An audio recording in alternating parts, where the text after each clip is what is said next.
What's going on, everybody? It's Cheese the Pirate back for another video. Today we're reviewing the best of history memes, the place for all the best funny stuff about history on the internet. 200 years of Jewish history in a nutshell. Expelled from your country. Find a new country to live in. Start making money in this new country. People start burning your house. Oh, sad Wojak. Which is really true, though, because they always did just have terrible luck. No matter where they went, they always got expelled, and then they had to go somewhere new, and people got mad at him for making all the money, and it just started right back all over again. Hold it! His Majesty just got the joke! A little executioner about to kill the court jester, I guess, because he told a joke that was offensive to the king, and the king just, it was one of those, you know, deep cuts. You just gotta go low and slow with it, otherwise he's not gonna get it. Glad to see that the jester survived, so he didn't get too much in trouble. Hello, I'm China. No, I'm the real China. Stab. No, I'm the real China. Stab. No, I'm the real China. Stab. No, I'm the real China. I'm not China, but this looks fun. UK just coming in at the very end to stab Ching because he wants to get in on the party. Gotta love it. Historical accuracy. They just happen to be really good at colonizing. You sound funny, Lolo. You're literally using my language. Suenas gracioso, ha ha ha ha ha. Estás literalmente usando mi idioma. So the sad Wojaks from UK and Spain are mad because all the North American and South Americans, basically more people speak their language than the people that live in the country that started the language. So you've got North America and Canada saying that the Brits sound funny because, you know, there's God knows how many more people from the colonies versus the colonizers who are stuck over here crying about it. And then South America, you've got everybody from Mexico all the way down to Argentina using either Spanish or Portuguese, and then all of the Iberian sad Wojaks are because they're using their language and they're like, sorry, an entire continent still uses it. You guys have no idea how salty Portuguese are about more people speaking Brazilian Portuguese than European Portuguese. The Spartan government's reply to the threat of King Philip of Macedon, leaving the castle on the horse, gallop, gallop, gallop, gallop, gallop, riding across the sunset, gallop, gallop, gallop, gallop, gallop, gallop. Finally, a reply, if. So basically what happened is in the lead up to Alexander the Great, when Philip of Macedon was still the king of Macedon, he sent word to the Spartans because there was they were having a fight, and basically he said, you know, hey, don't make me have to come down there.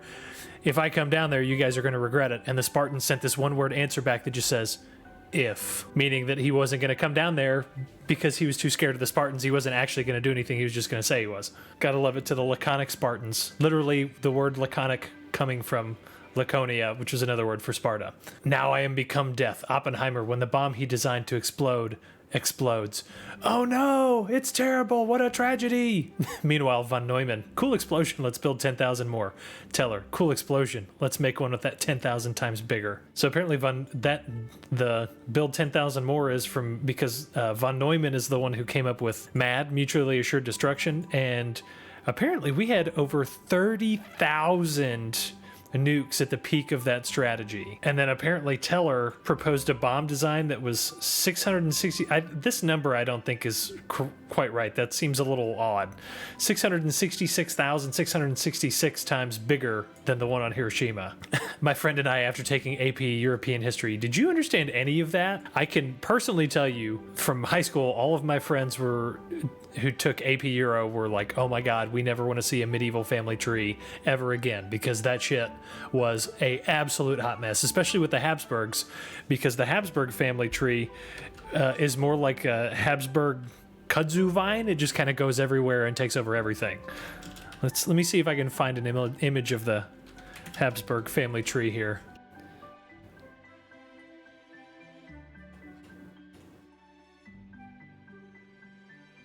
I can't even read this family tree. It just doesn't make any kind of sense because I don't understand. You've got so many people here who should be, there's so many lines crossing. If I wanted to spend an hour and probably do this, I'm sure I could figure this out, but I am not dealing with any of this crap. I'm not getting graded. I'm not doing homework right now. My tiny little lawyer history brain is like, nope, screw that. So how to start an argument in history meme, step 1. America lost to rice farmers, MFers, when they fight in a jungle. What? Just because they're like, oh my God, it's like Americans lost to, you know, boring people who had basically no weapons or whatever, but they had to fight in a jungle in rice paddies. Shit's harder than you would think. Local rifle refuses to retire and lists in WW3. So it's the Mosin Nagant, bolt action rifle, service rifle, sniper rifle. It's been used from 1891 to the present. That's 130 years. Look at all of these wars. So all of the Russian civil wars and the Chinese civil war, Spanish civil war, Japanese war, the Soviet border conflicts, the Winter War, World War II, Korean War, all of these wars during the Cold War, the Vietnamese War, all of this stuff, Afghan civil war, the Soviet invasion, the Yugoslav wars, first and second Chechen wars. They used it in Afghanistan. They used it in Iraq. They're using it right now in Ukraine. The Mosin Nagant, this rifle from 1891. Absolutely ridiculous. It's like they're trying to make up for the fact that they didn't have enough of them in World War II, so now they have to use the ones that they did make finally for, everything till the end of time, because they had to tell all of the dead Soviets in World War II, like, hey, sorry, we didn't have these rifles back then, but now your grandkids are going to have to use them for the end of time to make up for it, because we've got them now. We got to get our money and blood's worth out of them. A common motif in Hungarian heraldry. Hungarians having to explain to the Turks why every second Hungarian village's coat of arms is a Turk's head being massacred in the worst ways possible. Let's just look at Turkish-Hungarian shared history to find out. Wow, that's a lot of invasions. And apparently there is an entire subreddit for Hungarian history memes. Memes about Hungarian history. And of course, this is the #1 thing that's on that subreddit right now. Hungary creating their capital in 1873. Buda and Pest. Fusion dance to form Budapest. There really is a subreddit for everything. Yes, I use BC AD and BCE CE interchangeably. How could you tell? Chad history time measurer. So we got a sad fat man Wojak. It's not BC and AD, it's BCE and CE before Common Era and Common Era. Impressive, very nice. Now tell me what event caused the Common Era to occur. The Swole Doge is right. Harry Truman got very tilted when Oppenheimer complained to him about the guilt he feels. Oppenheimer complaining about the guilt he feels for developing the atomic bomb. Harry S. Truman, who actually gave the order to drop the fucking thing. At one point, Harry Truman, Oppenheimer went to him and was, complaining about it, talking about all the guilt he feels. And this is when Truman was president.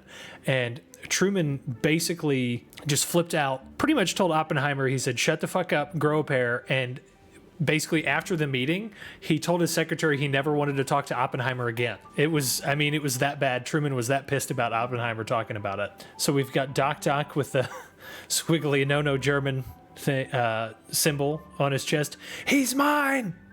Trying to get at Spider-Man, who is France in this case. And there's just big fat Tony Soprano motherfucker on the subway with Belgium saying, you want to get to him? You got to go through me. Okay, blitz through.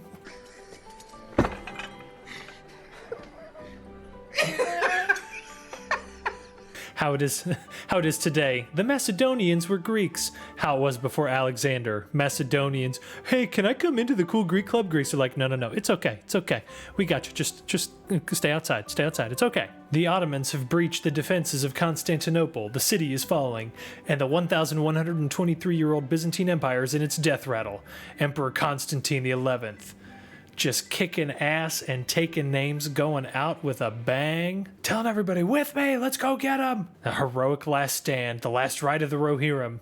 The last Roman emperor died a puppet of barbarians, fat and lazy on his estate in occupied Italy, versus the last Roman emperor died a hero, sword in his hand, fighting the heathen hordes at the gates of Constantinople. Chad, Constantine XI versus Virgin Romulus Augustulus. So the last emperor of the Byzantines, literally when the Ottomans were knocking down the gates, basically led a rally charge and to fight off the city straight out of the Lord of the Rings Battle of Helm's Deep, King Theoden riding down the walls trying to buy time and save everybody. So Constantine is just an absolute Chad of a man. Then Gavrilo Princip watching Europe descend into the First World War after killing Archduke Franz Ferdinand. Just eating popcorn, sitting back and watching the show. I wonder if he really did feel any kind of way about it. That escalated quickly. That really got out of hand fast. Belgium, where did you get a hand grenade? I don't know. Boy, that escalated quickly. All the Europeans behind Mr. Krabs, the Japanese shogunate, all of you get out. The shogunate talking to the weird Dutch clown man, except you stay. Woohoo! So I guess it's talking about when Japan closed all the treaty ports to keep out the European colonizers, they did have a one small treaty port where they still let the Dutch go trade after they kicked all the other Europeans out. Anglo-Saxons finally getting excited after defeating the Vikings after 200 years of fighting them. Meanwhile, the Normans right behind them. Because the Normans were descendants of the Vikings and they finally were getting ready to take over the Norman conquest in 1066. Harold Godwin some, you lose some. The 1980s 2000s beef wars summarized. No, you have to take our chemically grown beef or we'll impose sanctions. I will literally run a tractor into your McDonald's before I eat your poisoned meat, says the Chad Frenchman. So I guess this was some kind of beef dispute between the Americans and, is that Argentinians or is that Frenchmen? And yes, one farmer literally did that and ended up becoming a local celebrity. So apparently the US government threatened sanctions against Europe for not buying beef that had additives in it from America, classic. So in anger, a French beef farmer wrecked a McDonald's in France. That is the most French thing that I think I've ever heard of as an American. You know, I know the French love their right to protest, but the concept of a Frenchman wanting to go out against America and driving a tractor into a McDonald's to protest is like peak France. Hey, Rouget, how's the writing of France's national anthem going? May impure blood water our fields. Yeah. I think the French national anthem really does have some crazy lyrics to it. So the Marseillaise is a patriotic song from the French Revolution adopted as the French national anthem, first by the convention during the Revolution, and then in 1879 under the Third Republic.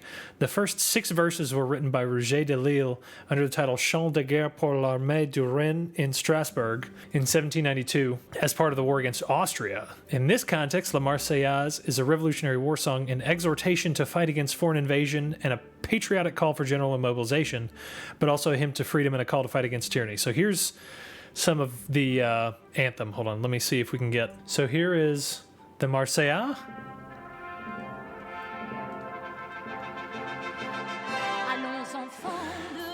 Arise, children of the fatherland. The day of glory has arrived. Against us, tyranny's bloody standard is raised. Do you hear in the countryside the roar of those ferocious soldiers?